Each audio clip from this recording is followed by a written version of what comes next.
Direct Impact Podcast. And I just want to remind you that on the Direct Impact Podcast, we explore all the many ways we might enhance our mental health and leave a positive and life-giving impact in our wake. I am so excited to introduce our speaker for today. Today we have Stephan Neff, and he is an anesthetist, and he has had more than his fair share of trauma in his life, and we're going to be talking about that today. He has tried to drown his PTSD, his depression, and his anxiety in industrial doses of vodka, but had to learn the hard way that those critters can swim. I love the way he puts that. Nowadays, he lives a very different life where self-love, humility, integrity, and transparency actually mean something. Love it. His aim is to demystify addiction and mental health problems. He hosts the show My Steps to Sobriety, and he has just released the second edition of his book under the same name, My Steps to Sobriety. So, Stephan, welcome. Oh, thank you like very you much. like the way I say it with the I said, oh, that's beautiful. I feel very at home. For the listeners out there, we had this little preamble about how important names are as a way of honoring and respecting the other person. And so Andrea is doing a great job of pronouncing it the way it would have been in the south of Germany. Perfect. Yes, and I feel like we're, great friends now. Stephan had me on his podcast, and it was just a really great time. So today, our main topic is going to be our recovery journeys. And I know that we talk about that a lot on the Direct Impact podcast. And Stephan's journey is a very tough one and one packed full of value. And I can't wait to talk to him a little bit more about that. So again, welcome. Thank you so much. Oh, where to start, isn't it? Where to start? I know. We both are here way down the line on a path to become better and different human beings, and we are very driven to do so. But of course, that comes, our search for the light, our being the light comes, of course, from a time of darkness. And that is where I guess both of our journeys really begin, isn't it? Absolutely. And I love that saying, our passions give purpose to our past. And I think that that is where that, passion in your belly comes from, is having, a journey, a unique journey that has taught you lessons that are so powerful. You have to share them. You just have to share them. And can't imagine not, because when you come to the other side, you want to shout it from the hilltops, right? Exactly right.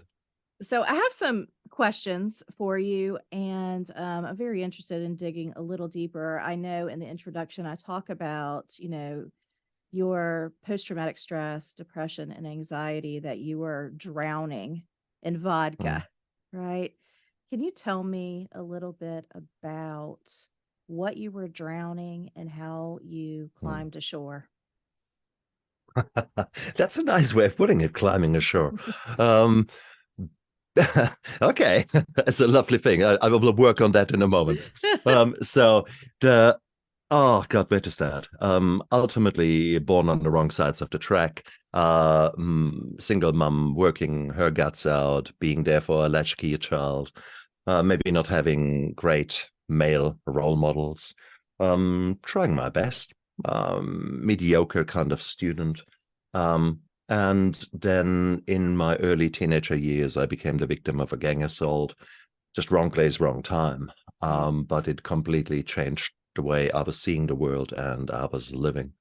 It was pretty brutal, and I ended up luckily just a night in the emergency department, and then home. But it became clear to me that the world is not a nice place, and my focus was completely readjusted.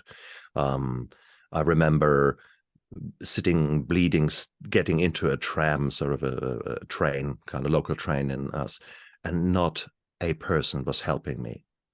And it was everyone sort of looked away, and I think that has cemented in me that hey, there is no one out there to help you. There is no help, so you might as well get on with it and do it all yourself. That's what I did. So I had barely healed, and my bruises were still over my face when I started training with the German law enforcement agencies. Where you could, at that time, you could train in the police sports clubs. You could train martial arts. And that's what I did. So I brought the gang leader behind bars.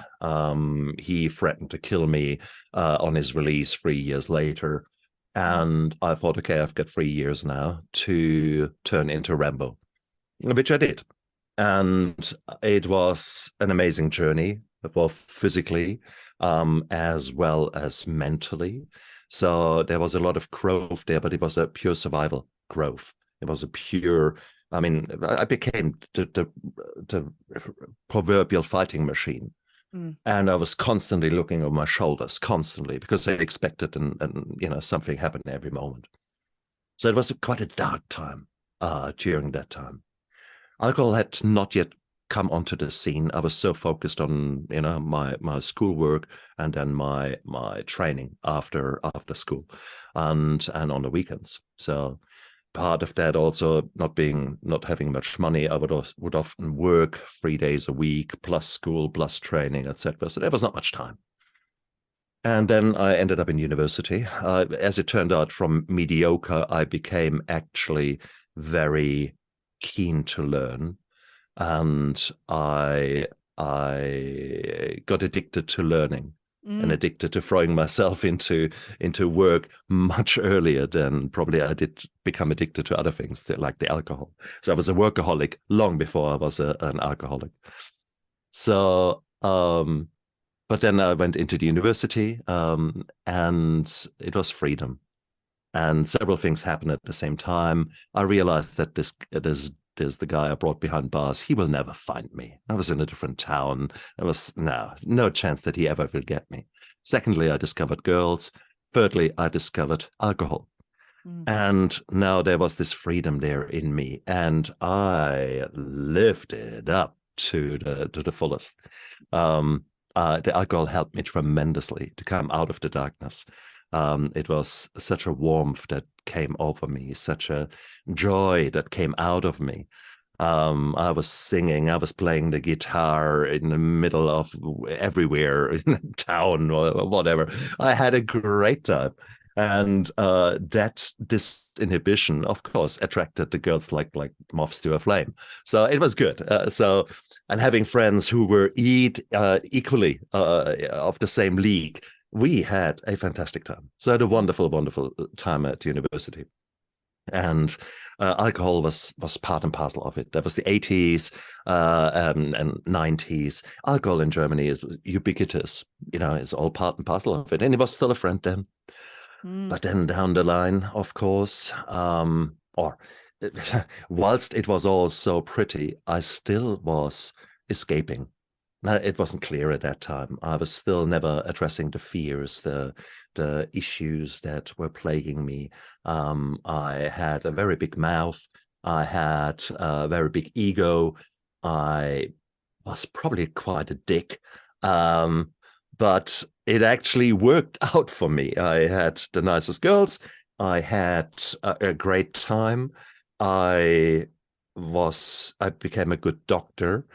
And I became so because of the PTSD, I believe. Because it was very hard for anyone or any situation to catch me out, because I had this hyper reactivity, hyper arousal, hyper awareness that quickly came on. So the slightest little bit of, hey, there's something wrong, bing, I was switched on. And that's nice as a doctor, as an anesthetist. So some of the things came in my favor, but in reality, I had never learned to feel my emotions. I always escaped them. I always tried to modulate them. And that continued throughout my training as a young anesthetist. And it was only on odd occasions that I actually let things out. And it was typically, again, with the help of alcohol. I remember I was one day coming home from a horrendous night shift in intensive care unit, and thought I'm going to put Forrest Gump on. It was just Forrest Gump had come out, so I put a video on and had a glass of wine with that to just sort of chill out. And after about 5 minutes, I started crying. And I couldn't stop sobbing for pretty much most of the film. And then I thought, just maybe, you've taken a bit of a big bite here from life and that you're still struggling. And so I actually thought, hey, this is a good idea. So at least I was aware that I was emotionally constipated. So there you go. So I made it a rule of, from now and then I would darken everything in the room, would put the soundtrack of Les Miserables on, and with the help of some red wine, I would decompress my feelings. But again, it's all artificial. I didn't actually feel them. I let them out like a burst dam, but I didn't feel them. I didn't deal with them. And guess what? That all accumulates because trauma just keeps coming. Trauma keeps building up. Trauma is like an onion, more and more and more and more layers. And then unfortunately, later on, when you try to unpack all the trauma, wow, you think you've dealt with one, you've peeled one layer back. And then you think, oh shit, there's a lot of pus or yucky stuff on the next layer. So, and it took me a long time. It took me basically to my mid-40s to realize that I just couldn't continue like that. And it was, my world had again become quite dark and quite frustrating, and lots of pressures, lots of new traumas, slow deaths of my parents, financial struggles, changes in the work environment that put huge strains on me, etc. It's just as life happens, there's always new trauma. And again, I had not learned how to deal with that. And that was sort of, I became more and more reliant on that crutch of alcohol, on the crutch of work. I worked 14, 16 hours trying to escape. And then finally, when you can't work anymore, then you drink. And because you still wanted to escape. And it was just awful with hindsight. Yeah. And yeah, I mean, it is ultimately, it was my wife who, behind my back, organized a admission to a rehabilitation hospital, who took control there, and was the biggest act of love she could have done. For me, it was absolutely shocking. Oh my God, how could I? Everyone will find out. And the reality was, as if people had not known. Everyone already knew. Don't you love that? I mean, I think that's so common. It's like, oh my gosh, I'm exposed. People are going to find out. It's like, find out what they already knew. Yeah. So bottom line is I ended up in a fantastic place.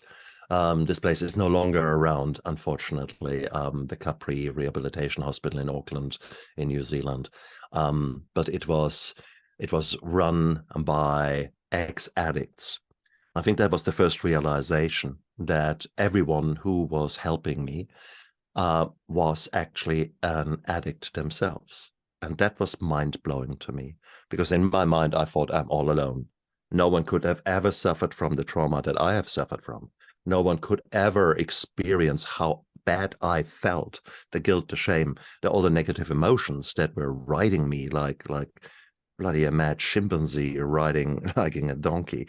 I was powerless towards these negative emotions. And suddenly to see that there are other people who had been in my place and now got their shit together, I thought, that was the first big realization. And so many more were to come there. I think the biggest thing is to realize that, I mean, it was a 12-step program, I have to say. So, but a very down-to-earth, not Christian, but actually secular 12-step program, and very sound, as in down to earth. There was no pretense. There was just honesty. Yeah. And that was beautiful. That helped me a lot. Yeah. Somewhere 2 weeks down the line, the boss of the rehab hospital said, "Come on, I want you to have a coffee with someone." So we jumped in his car, went to a cafe somewhere, and I walked in, and there was a colleague of mine who I had known. I had organized conferences, and I had invited him as a guest speaker. And I thought, what the fuck? And it turns out that this colleague equally had problems with addiction and had his nose clean for 12 years by that time. And I Wow. thought, So when you actually realize, oh my God, there are actually so many other people out there who are in trouble. And therefore you are not the only one. And that was beautiful. This was one of the many things I had to learn the hard way. I'm not unique. Trauma affects virtually everyone.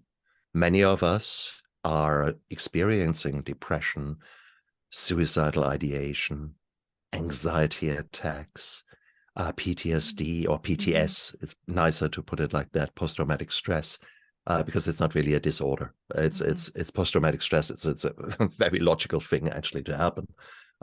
We all experiencing that. Then it's not a failure of yourself.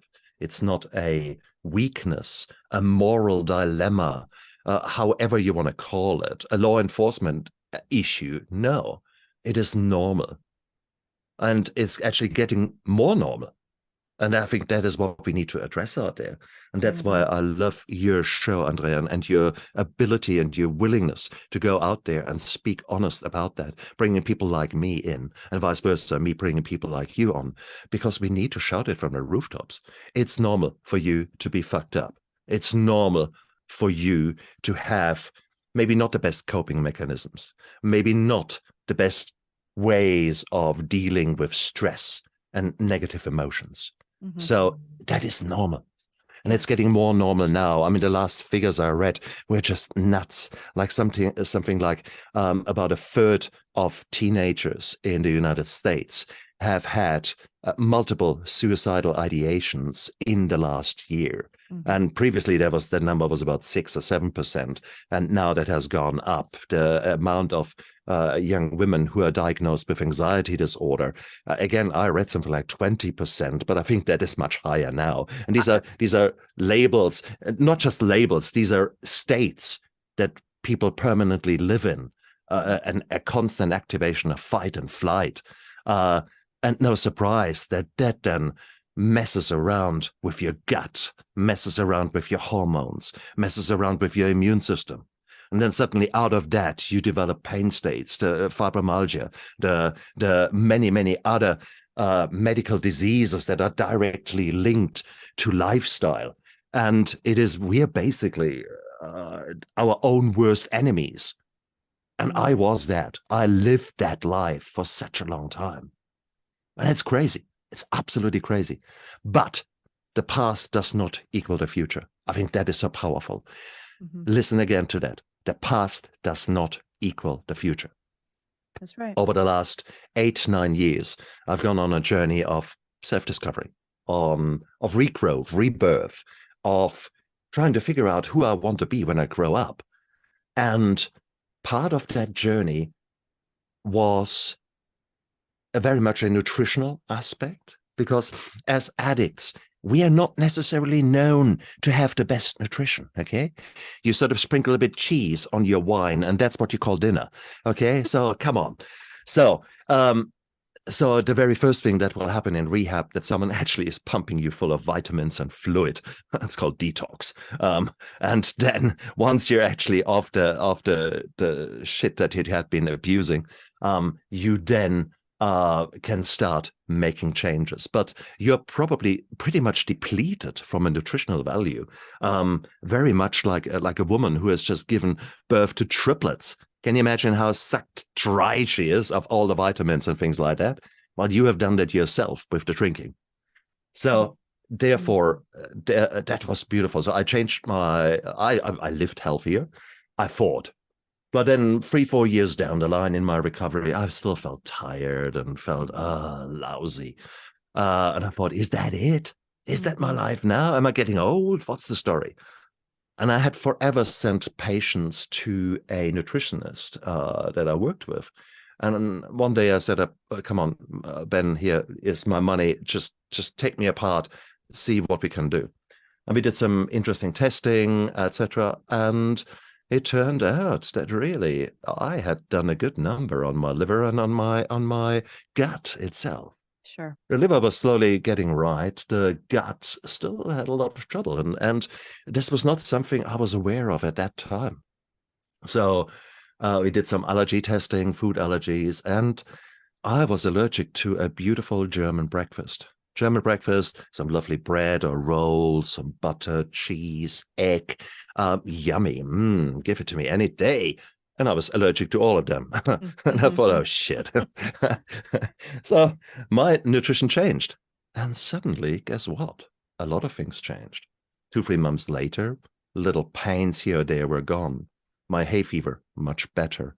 A nasty achillotendinitis, a nasty thing that crippled me for 18 months, gone.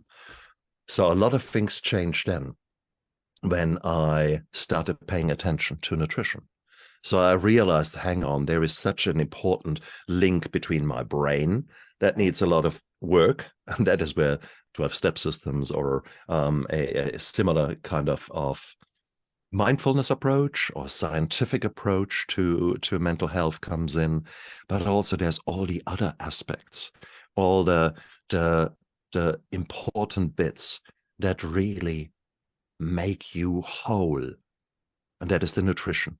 That is the exercise. That is the connection to others. That is finding a purpose in life. Those kind of things, of putting them actually into action. That became my mission. And as with every mission, there's always things getting in the way. Okay, I mean, otherwise Frodo would have gone straight from the Shire to Mount Doom, thrown the bloody ring in 10 minutes into the film and said, that's it, done, dusted. Yeah, it doesn't work like that. So same here. And your life is giving you detours, and that's okay. There's new trauma coming. There are new insights. There are new setbacks. There are new doubts. Everything happens. But overall, I think I had the privilege of finding new ways to infuse me, new ways to move forward, to now being at a point in my life where, again, there has been a tsunami of shit hitting me in the last 2 years. Yet, barring a mild relapse of a few bottles of wine, that was about it. That was the only lasting hiccup that there was. And that became a growth journey in my own, in its own right. Absolutely. And that's so beautiful. Yeah. So there you are. It is once you choose life, once you choose light over darkness, and you take daily action, little steps, you have no idea how quickly your interest compounds. I often quote the principle of the 5-minute gardener. And that is, if you were in your garden and from now on, every single day, you spend 5 minutes in your garden, never less, never more, only 5 minutes. After a week, you would see some differences. After a month, your family thinks, wow, that looks good. After 3 months, your whole neighborhood will stand on a fence and think, whoa. Okay. So can you imagine that you do the same thing with your wealth, with your finances, that you do the same thing with a relationship, that you do the same thing in your career? You will see dramatic differences. Do the same thing in your life. And sometimes we get sidetracked, and that's important. And that's where we need help. That's where you need to put a team together that is your power team, where you are the dumbest member of that team. And so what I did recently, when I found myself at a point where I thought, oh, God, I got myself a strength coach. So I actually got myself someone on my side who helped me to focus on the habit of daily exercise, or at least 3 times, 4 times a week, despite the fact that I still work stupid hours. But I had someone to hold me accountable for that. I took someone on board who helped me to just evaluate, is trauma, my PTSD still playing around there? Is there still some shit going on there? It turns out not too much. I got myself someone, a specialist in unscrambling programs up there. And even within 2 sessions, I've already unscrambled quite a bit there. And I thought, okay. And then I did my own work. Mm. So, but also I chose to take different paths. It's all a choice. It's a privilege of choice. You can choose to work on your relapse, or you can choose to work on getting better. And That's right. it's that willingness to take action in a consistent fashion towards a goal that you desire, that you feel is worthwhile living for. That is what brings the joy. And there are definitely, brings me to an opportunity to highlight some things that you said for our audience that I feel like are just so important. And that's that those daily practices, that willingness, not the want to, but the willing piece inside of us. And, like really toning that part of us that is willing to engage on a day-to-day basis in, what is life giving, and what really brings us health and healing. And I love your story, and I have to highlight some pieces of your story because I asked about the trauma, and I asked about the dis-ease, and I asked about the disease and the addiction, and also the swimming to shore, right?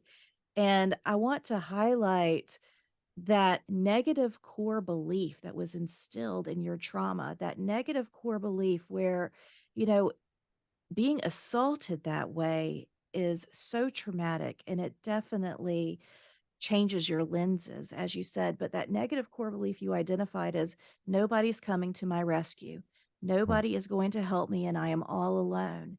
And that reshapes your lenses. And you started It also, moving through life that way. but it also, Yeah. there was another thing that we need to highlight there. It Well, started the resentment. I mhm. was so resentful to this other person, to that gang who had fun with me, and it was by the time I entered rehab, I was so resentful to everyone, to the world. They were all against me. Look, you did that to me. I'm gonna show you. I'm gonna drink a whole bottle of vodka. That will show you. And it's when you think about it, what Oh, a yeah. what Oh, an oh. But well, that was the how often do we drink poison expecting the other person to die?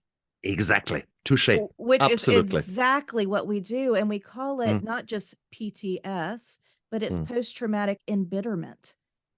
PTED, post-traumatic embitterment disorder. It is a mm, thing, and it is what happens when we are exploited or are betrayed or mm, violated mm, to that degree.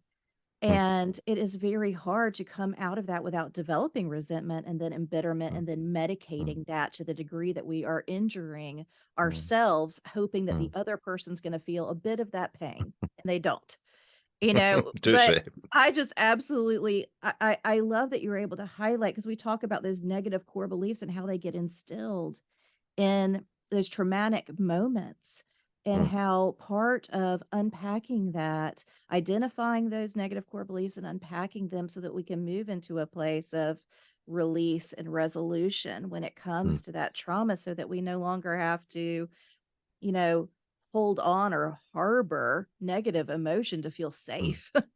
And so I love that part of your story, and I also love for our listeners that you identified mm, my wife forcing me into treatment, mm, shining the light on my disease that I was ignoring and pretending that other people mm, couldn't see was the most mm, kind and compassionate thing that she could have done. It was the most loving thing mm, she could have done. I think it's so important for people to understand that, because a lot of us have loved people in their addiction.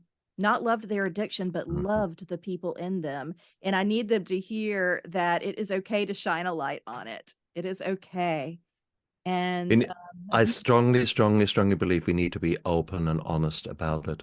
We need to be very clear that really right now, your negative emotions are not something to be ashamed about. Mhm. Your the way you talk to yourself is more a message. All that guilt and shame that maybe you as listeners have right now. I mean, just you make a little mistake, you spill some milk. You idiot! You talk to yourself as my God, you would not talk to anyone else like that. Mm-mm. Maybe that is a message. Maybe that is a message to you that there's some work that you need to be done. So if you've got any kind of doubt that there are some negative programs running in you, just Yeah. listen to how you talk to yourself and I, then I, I, take it s- from there. and I appreciate how you highlighted we're all fucked up. I Yeah, love so that. much, And so that's not much. a new thing. It's Oh, generationally. I mean, like we've all been fucked mm, up for a long yeah, time. correct, There was correct. this Garden of Eden, right? We're all fucked up and have been from the beginning of time. And it is okay to own that. Uh, It's okay mm, to know that we are human beings living on planet Earth. And with that is going to come hurts and mm, wounds and traumas. And as soon as we admit that and own that, we mm. can move into recovery. So I love that you were able Exactly, to name that. And I believe, exactly. and we have to name it to tame it, and we have to be open and honest and Mm, transparent, mm, like you mm, said. Sometimes we have to have some recovery in order to do that. mm, mm, But I think that is what we're looking for is mm, honesty, mm, authenticity, and mm. integrity. So yeah, Often the one more thing though is you yeah. need to be aware that these kind of breakthroughs, they rarely happen on your own or by your own choice or by your own drive. There are certain things you can do, but it's often new developments or you talking to someone who actually knows what they're doing. Mhm. Again, the power team who can reveal some of the things. For example, my PTS, I did not realize that I had it until I was, maybe about 5 years ago, something like that. I was well and truly into my recovery. And this kind of trauma, yeah, okay, yes, I had trauma, blah, blah. I was more, no, I was sort of still pushing that a bit away. And one of my colleagues who was ex-special forces, he went through a nasty, nasty bout of his symptoms, and he was a mess. And one day he came back and said, "Oh, I've seen this and this person. Um, it's going to be all fine now." And the moment he said that, I thought, "Oh shit, he Mhm. is about to to kill himself." Mhm. And really, within a week, he was much better. And but in that moment when he said, "No, it's going to be all better," in my mind I was saying, "Yeah, right." And in my mind I was ticking off all the boxes of PTS that he was scoring full house. And the moment I did that, I realized I was scoring full house as well. Mm. And I thought, "What the hell?" And then I watched him change, and I thought, "Okay, who did you talk to? Give me that telephone number or I'm going to slap you silly." Um, and um, Yeah. a and fast forward 3 sessions of hypnotherapy, and I had a very different handle on my own story, on my own PTS, and suddenly the 3, 4 o'clock in the morning awakening and the worst of Stephan show over the last 45 years or 50 years. You see everything you ever did wrong. Was much rarer happening. The the the the kind of weird sensations, the Mhm. visceral response to a memory when you're driving. The suddenly, as if someone hits you in the gut because you had a memory of how you treated a girl 25 years ago. And you think, "Oh, what the hell?" That kind of stuff very quickly dissipated and just not went away completely, but much, much better. So again, sometimes you don't know what you don't know. And that That's is where right. a good person you talk to will listen to you what you say, will also listen to you what you don't say. And that's where the skill is. So I Mhm. strongly encourage you guys to seek professional help, either from a life coach. And when I say either, forget that either word, from a life coach, from a physical trainer who maybe is used to work with trauma. Because there are certain trauma-focused yoga practices, for example, that can be tremendously helpful because the issues lie in the tissues. So Mm. often enough, we see that there are physical problems which are really strongly supported or created by your lifestyle and more by trauma, by stress, etc. So, Absolutely. and And and I love that as a call to action too. mm, I love that you absolutely. have now said this is a call to action. And those really are, from Mm, listening to your story, those full circle moments for you where it's like, actually, I'm not alone. I have exactly. a community. I have Mm, organized a team where I have ensured that I am the dumbest person in the room. mm, mm, Those are some powerful words and an amazing call to action. Organize a team where you are ensured mm, to be the dumbest person in the mm, room. I love that. Get the support mm, that you deserve. Um, I mm. appreciate that. And I think that is an amazing call to action. And I'd like you to let our audience know where they can learn more about you and more about the podcast and the Mm, book and right. My Steps to Absolutely. Sobriety. You named it. MyStepsToSobriety.com is my website. You find all the links there. You can branch out into the books I've authored or co-authored.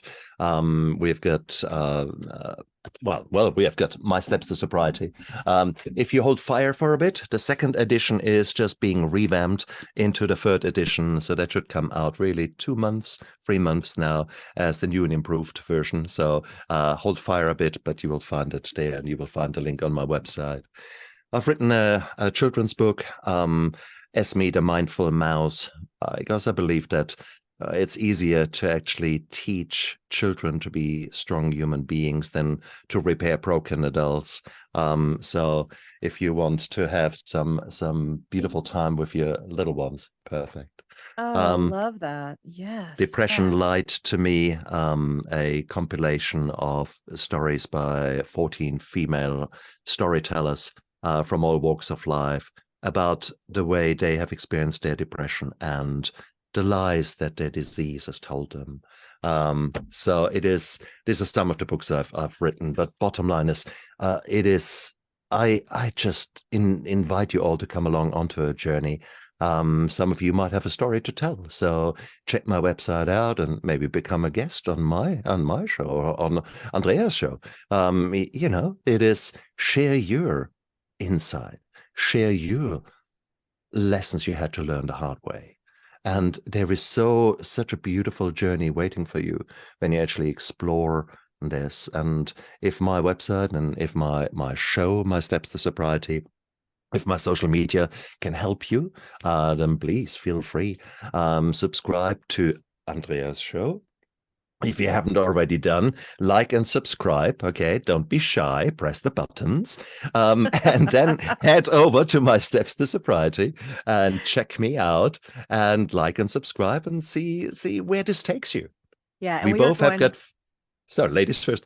Oh, no, I was just gonna say, we're gonna link to all of that in our show notes, and so, absolutely, like and subscribe and scroll if you're not familiar with show notes, hello. Go to the show notes, scroll down to the bottom, find out more about our speakers, find out where you can connect with them, find out more about the Direct Impact Podcast, more about me, more about Plan to Recover Mm, Journal, more about mm, all the things going on at Lightning in a Bottle. So, yeah, read show notes, scroll down and find out more about Stephan and all that he is doing. And mm. I invite y'all to that. And thank you so much again for coming on the show because today, Stephan, you have made a direct impact. Oh, thank you very much. It was an honor and a privilege to be a guest on your show. Thank you so much. And you guys out there, look after yourself and live with passion.